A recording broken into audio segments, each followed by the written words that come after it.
नमस्कार दोस्तों, आप देख रहे हैं एसएसबी क्रैक और आपके साथ मैं हूं किरण नेगी।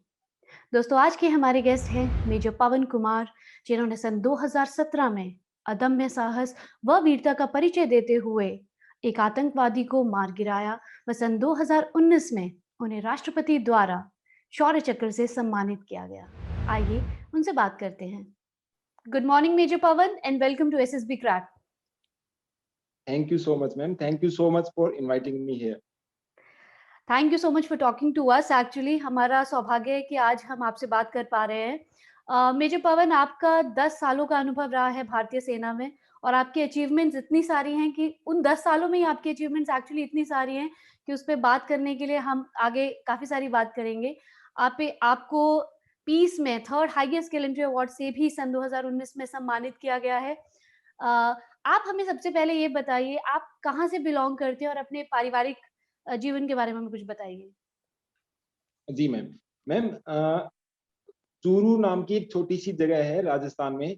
चूरू, जैसा कि हम जानते हैं, शेखावाटी रीजन का एक हिस्सा है। शेखावाटी में जिसमें झुंझुनू, सीकर एवं चूरू आते हैं और चूरू जाना जाता है सबसे ज़्यादा फौजी अपने फोर्सेस में देने के लिए। हमारे यहाँ पे आप पाएँगे कि हर घर से कोई ना कोई फौजी army, BSF, navy, air force, CRPF या स्टेट पुलिसेस में अ, तो Churu is known for that. Churu right. इसीलिए जाना जाता है। एंड मेरे पारिवारिक बैकग्राउंड, हम पूर्ण रूप से पूरी तरीके से हम खेती में ही हैं। मेरे माता पिता अभी भी हम पूरी तरीके से खेती करते हैं। And I am the proud, मैं पहला फौजी हूँ हमारे परिवार से। अच्छा, और प्राउड फौजी भी ऐसे कि जिन्होंने सबका नाम रोशन कर दिया, वो भी इतनी कम उम्र में आपने सबका नाम रोशन किया है। मेजर पवन, आप एक बहुत ही एलीट रेजिमेंट से आते हैं, जाट रेजिमेंट, जिन्हें अभी हाल ही में बेस्ट मार्चिंग रेजिमेंट 2021 में रिपब्लिक डे परेड में जी भी मैम। बेस्ट मार्चिंग जी मैम। रेजिमेंट का खिताब मिला है। अपने रेजिमेंट के बारे में हमें कुछ बताइए? जैसा कि हम सभी जानते हैं, जाट रेजिमेंट एक बहुत ही डेकोरेटेड रेजिमेंट है। और बैटल ऑफ डोगराई को कौन नहीं जानता, जिसमें ब्रिगेडियर हेड ने किस तरीके से नेतृत्व किया थ्री जाट का। और जाट रेजिमेंट की जो जवान हैं वो एक लॉयल्टी के लिए जाने जाते हैं। एक मेंटल रोबस्टनेस, एक फिजिकल रोबस्टनेस इतनी तगड़ी होती है उनमें कि कई बार, चलो मैं आपको एक बात बताता हूँ कि लोगों में थोड़ा भय होता है एकेडमी के टाइम में कि यार मेरे को जाट रेजिमेंट ना मिल जाए, बस बाकी मैं पैरा में चला जाऊं, किसी में भी चला जाऊं, मुझे बस जाट रेजिमेंट में नहीं जाना। सबको एक डर होता है कि यार ये पता नहीं कैसे बात करते हैं। तो उनके बोलने के तरीके पे अगर आप नहीं जाएंगे तो वो अंदर से उतने ही सॉफ्ट होते हैं, जितने बाहर से वो बोलने के तरीके में अपने आप को दिखाएंगे, अंदर से उतने ही सॉफ्ट होते हैं, उतने ही ज्यादा लॉयल होते हैं।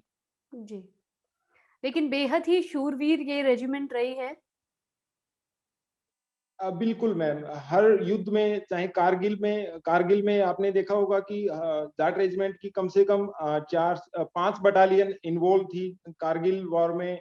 और ऐसा कोई भी इंसिडेंट होता है, जैसे डोकलाम इंसिडेंट हुआ, तो वहां पे भी सबसे पहले वो लोग जाट रेजिमेंट को कहाँ है उसको वहां से डोकलाम में भेजा गया। तो जाट रेजिमेंट की एक बड़ी ही यूनिक हिस्ट्री रही है। राइट।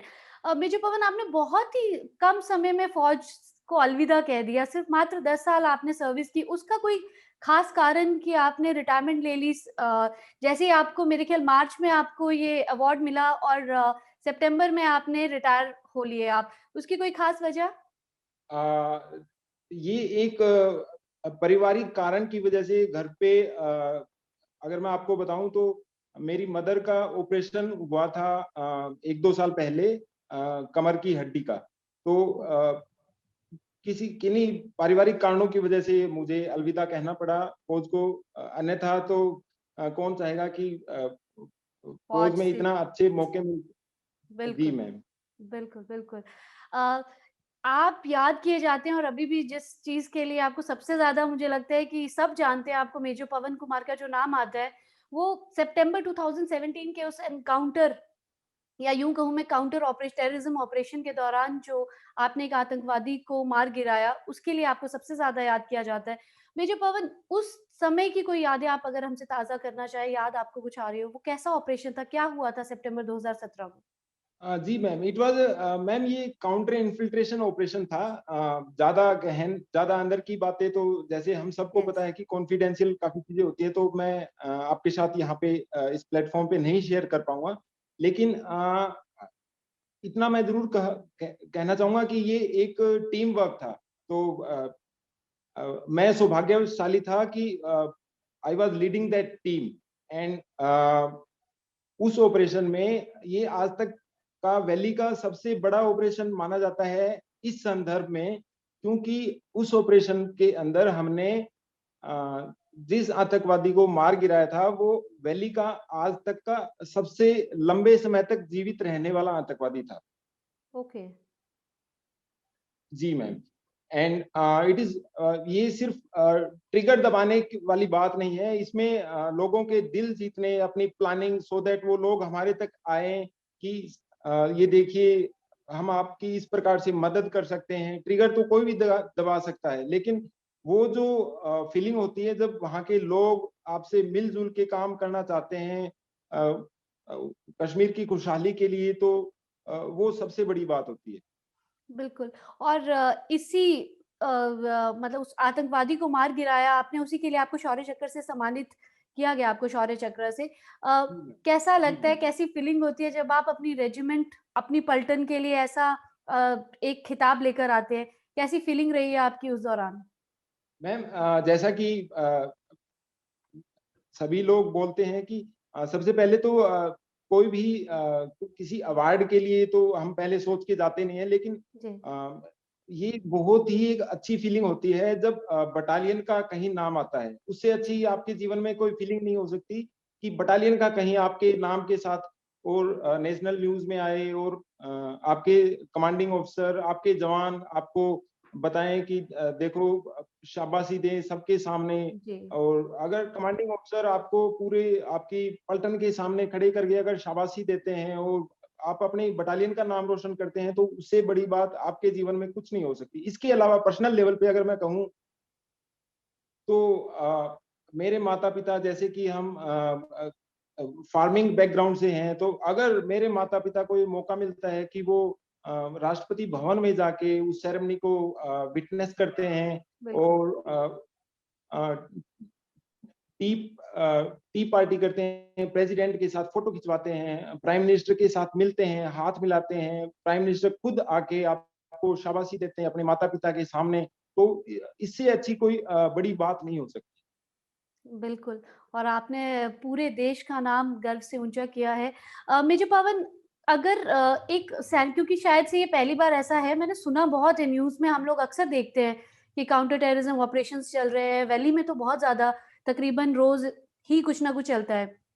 लेकिन शायद हम पहली बार किसी से मैं बात कर रही हूँ जिसको फर्स्ट हैंड एक्सपीरियंस है, किसी आतंकवादी का सामना करते हुए या इस तरह के ऑपरेशंस में। कैसे मोटिवेट करता है एक जवान अपने आप को जब ऐसी पोस्टिंग्स में वो रहता है या फिर इस तरह की किसी गतिविधि का वो सामना करता है? मैम ये कोई एक दिन का काम नहीं है कि हम किसी पोस्टिंग में गए और तभी हम अपने आप को मोटिवेट कर रहे हैं। ये स्टार्ट होता है हमारा ट्रेनिंग टाइम से ही। तो ट्रेनिंग में ही रोज़ हमारी जो पढ़ाई-लिखाई बोलते हैं कि फ़ौज में पढ़ाई बहुत होती है, लेकिन पढ़ाई से अलावा डेली इतनी कहानियाँ लाइक अभी हम हमारा वो ज़िक्र कर रहे हैं, तो ऐसी ट्रेनिंग डेज़ में हमको इतने सारे ऑपरेशंस, इतनी सारी केस स्टडीज़ और ऑफिसर्स जो होते हैं, हमारे जो इंस्ट्रक्टर्स होते हैं, वो अपनी कहानियाँ बताते हैं। तो ये सारी चीज़ें कूट-कूट कर हमारे अंदर ऐसे भर दी जाती हैं कि अगर 1 सेकंड, 1 क्षण नहीं सोचना पड़ता, अगर ऐसा कोई मुकाबला होता है, 1 क्षण बिना सोचे कोई भी जवान या कोई भी ऑफिसर, कोई भी जेसीओ 1 क्षण बिना गँवाए अपनी जान की कुर्बानी दे सकता है। बिल्कुल। और आपने ट्रेनिंग की बात की, तो चलिए अब आपके एसएसबी के दिनों को याद करते हुए मैं कुछ क्वेश्चन्स पूछना चाहूँगी। आपका रिकमेंडेशन कब हुआ और कौन से साल में आप भारतीय सेना में आए? मैम 2008 में मैं भारतीय सेना में आया था। मैं 2008 में मैम 2008 में मेरा एसएसबी था, तो उसके बाद 2009 में मैंने जॉइन कर लिया था ओटीए में। तो जैसा कि हम जानते हैं ओटीए, एक ओटीए और आईएमए में थोड़ा सा डिफरेंट अंतर ये होता है कि ओटीए की जो ट्रेनिंग होती है उसको थोड़ा कंप्रेस करके 11 मंथ्स का कर दिया जाता है। ट्रेनिंग तो उतनी ही देते हैं क्योंकि ट्रेनिंग में तो कोई कमी वो रख नहीं सकते हैं, चाहे एकेडमी में हो सकता है किसी कारणवश ये शॉर्ट सर्विस कमीशन है, तो लेकिन ट्रेनिंग को थोड़ा कंप्रेस कर दिया जाता है, इसलिए ट्रेनिंग बड़ा ही कम टाइम मिलता है बाकी सब चीजों के लिए। राइट। आपका एसएसबी का कुछ आप हमारे साथ कुछ यादें अपनी ताज़ा करना चाहें तो एसएसबी कैसा रहा आपका और कब आपने एसएसबी दिया और कौन-सा बोर्ड था? मैम मेरा 20 एसएसबी भोपाल था मैम। एंड मैं आपको बताऊं तो मेरे जीवन का सबसे अच्छा वो एक पल था। अ, मैं घर से गया था, मैंने घर पे बताया भी नहीं था क्योंकि घर वालों के हिसाब से तो हमारे यहाँ पे या तो हम जो रिक्रूटमेंट रैलीज होते हैं हमारी सोच वहीं तक होती है कि क्योंकि पीछे बैकग्राउंड में हमारे पूरे परिवार में कोई गवर्नमेंट जॉब में भी नहीं था।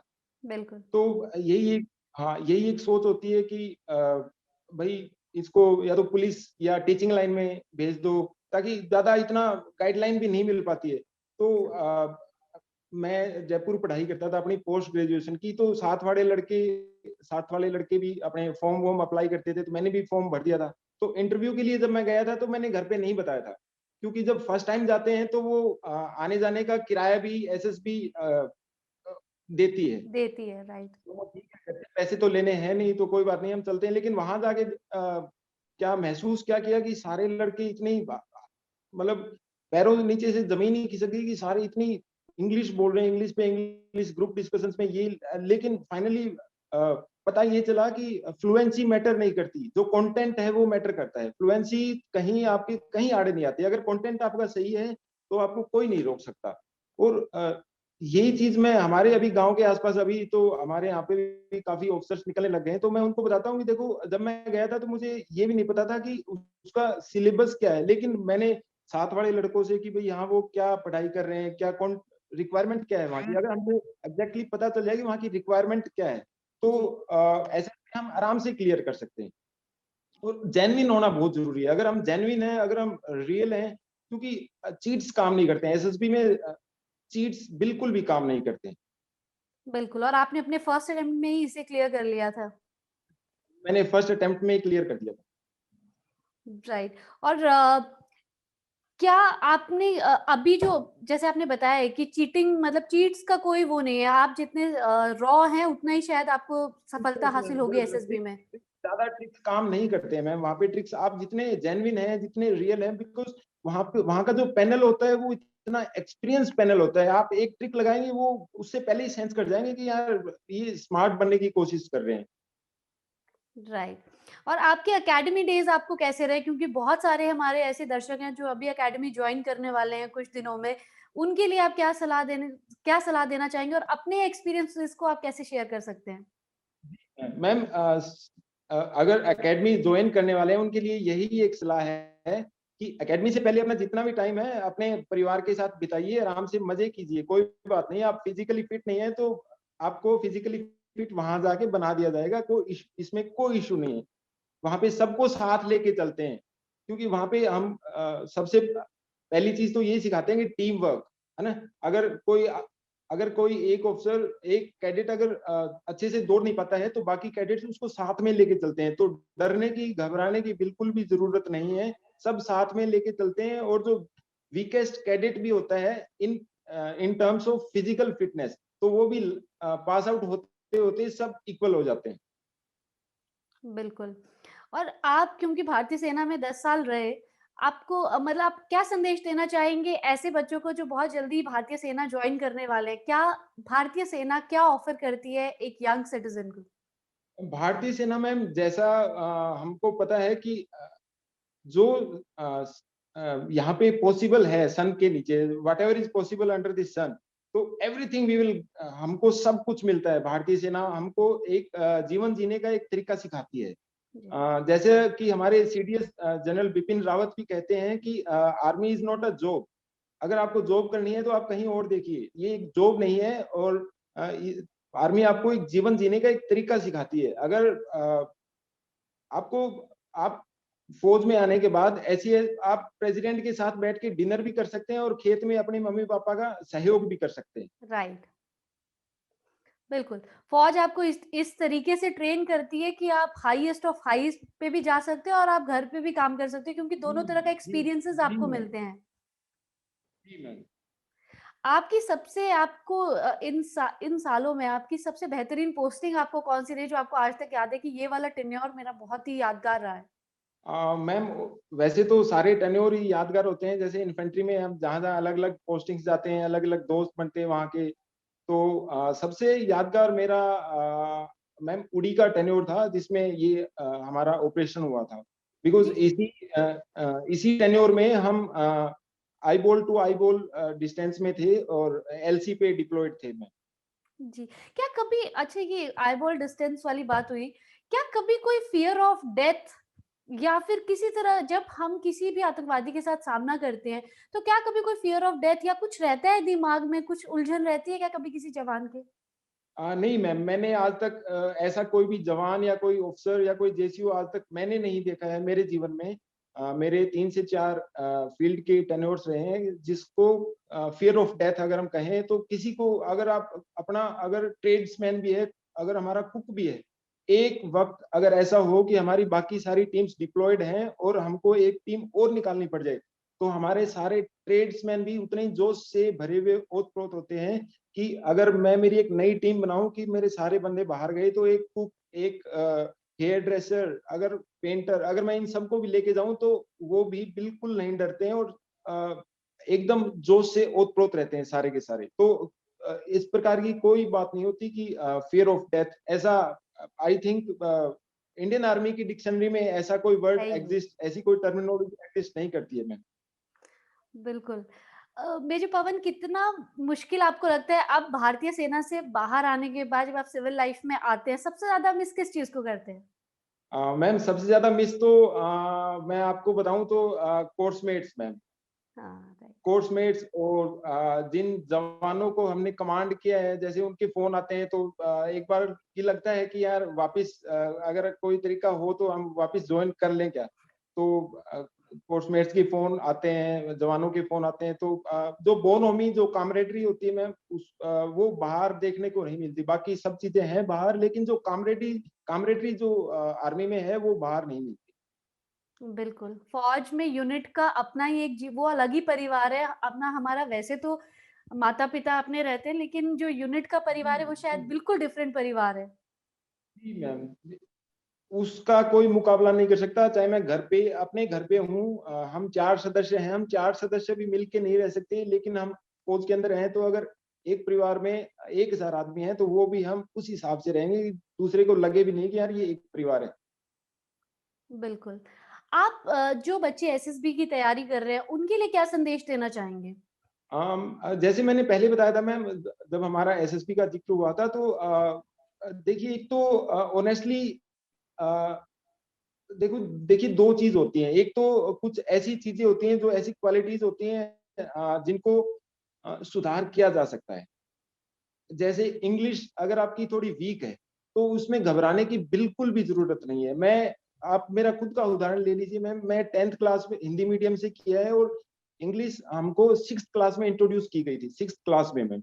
And can you imagine 6th class में इंग्लिश इंट्रोड्यूस की गई थी तो जब साथ में एसएसबी वाले और बाकी जो थे कोर्समेट्स वगैरह तो वो कॉन्वेंट स्कूल से भी आते हैं तो हम समझ सकते हैं अंतर वहाँ पे। लेकिन बिल्कुल। मैटर नहीं करता बिल्कुल भी ये सब चीज़ें सुधार की जा सकती हैं। तो इन सब चीज़ों पे जो सुधार करने वाली चीज़ें हैं उनके ऊपर बिल्कुल भी चिंता करने की ज़रूरत है नहीं। और इसके अलावा इधर-उधर से 10 जगह से कोचिंग लेके ये सब मेरे हिसाब से ज़रूरत नहीं है। अगर आपको अपने ऊपर विश्वास है, आत्मविश्वास बहुत ज़्यादा ज़रूरी है।